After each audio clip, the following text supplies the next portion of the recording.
दोस्तों, मानसिकता, संगत और उपदेश के कारण संसार में लोग दो हिस्सों में बंटे हैं। इनमें एक अच्छे और दूसरे बुरे कहलाते हैं। लेकिन प्रश्न यह है कि कैसे और क्यों व्यक्ति अच्छा और बुरा बन जाता है। अच्छा और बुरा व्यक्ति की प्रवृत्ति है, लेकिन सवाल यह है कि क्यों और कैसे कोई व्यक्ति अच्छा या फिर बुरा बन जाता है। वहीं इससे भी ज़रूरी चीज़ यह है कि अच्छा इंसान कैसे बने। आज संसार में चारों ओर बुराई ही बुराई है। दंगे फसाद, लड़ाई झगड़े, हत्या और आपराधिक कामों से जुड़ी खबरों की कोई कमी नहीं है। इसका कारण है इंसान का बुरा बनना।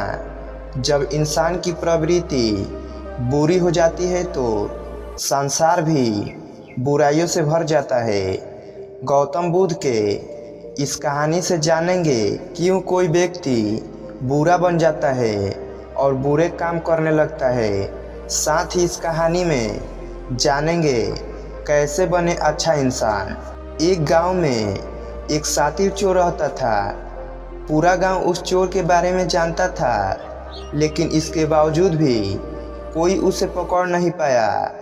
उस शातिर चोर ने अपना संपूर्ण जीवन चोरी करने में लगा दिया।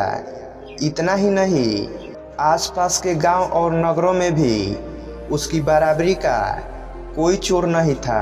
चोर का एक बेटा था जिसे वह अपनी तरह ही शातिर चोर बनाना चाहता था। इसलिए वह अपने बेटे से हमेशा कहता था कि कभी किसी साधु या सन्यासी के उपदेश को मत सुनना। यदि कोई कुछ कहे भी तो अपने कान बंद कर वहाँ से भाग जाना। बचपन से ही उसका बेटा अपने पिता से इन्हीं बातों को सुनता आ रहा था, जिस कारण ये बातें उसके मन में बैठ गई थी। ऐसे में बड़े होकर बेटा भी अपने पिता की तरह शातिर चोर बन गया। एक दिन उसे बड़ा लालच आया और वह राजा के महल में चोरी करने के उद्देश्य से जाने लगा। तभी रास्ते में लोगों की भीड़ नजर आई। चोर ने देखा कि लोग एक सन्यासी के चरणों में गिरकर उनका आशीर्वाद ले रहे हैं। वो सन्यासी गौतम बुद्ध थे। चोर साधु सन्यासी से दूर रहता था, क्योंकि उसे अपने पिता से यही सीख मिली थी। लेकिन भगवान बुद्ध को देख वह उनकी ओर आकर्षित हो गया। इसका कारण यह है कि पहली बार उसे किसी तेजस्वी व्यक्ति के दर्शन हुए थे। अचानक उसे पिता की बात याद आ जाती है कि साधु सन्यासियों से दूर रहना चाहिए। चोर असमंजस में रहता है कि वह सन्यासी के पास जाए या चोरी करने के लिए आगे बढ़ जाए। एकाएक उसके मन में यह प्रश्न आता है कि आखिर पिताजी क्यों साधु संतों से दूर रहने को कहते थे।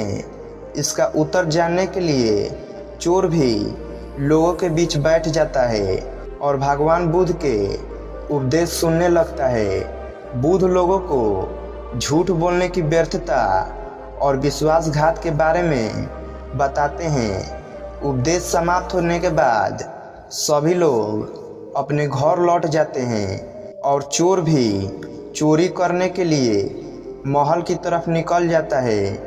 लेकिन पूरे रास्ते वह यही सोचता रहता है कि क्यों न एक बार उस सन्यासी के उपदेश में कही बातों को मानकर देखा जाए।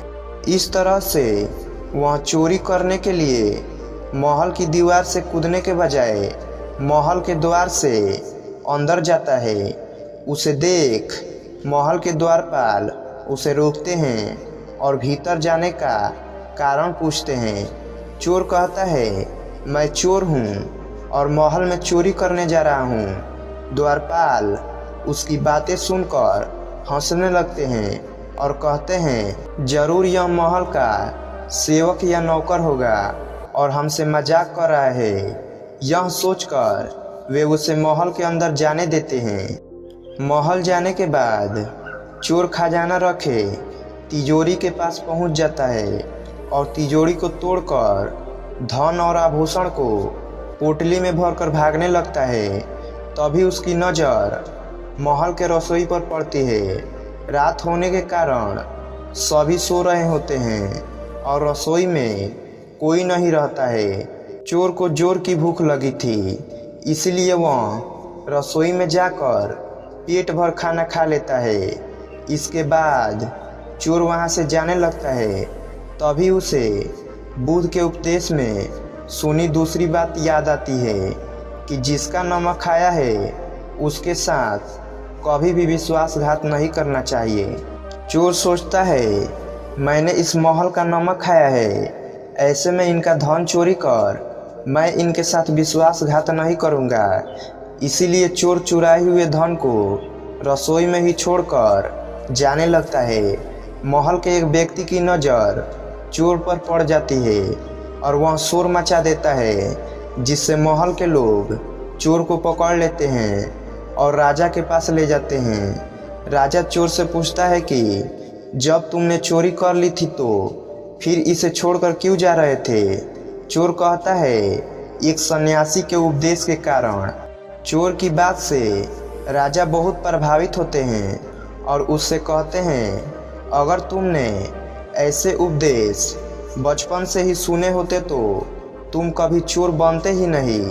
इतना कहकर राजा ने उसे कोई सजा नहीं दिया और छोड़ दिया। लेकिन राजा ने उससे कहा कि एक बात याद रखना, सही संगत और सही उपदेश से ही व्यक्ति अच्छा इंसान बनता है। बचपन से ही गलत संगत और गलत उपदेश मिलने के कारण वह बुरा व्यक्ति बन जाता है। संगत और उपदेश व्यक्ति का जीवन बदल देता है।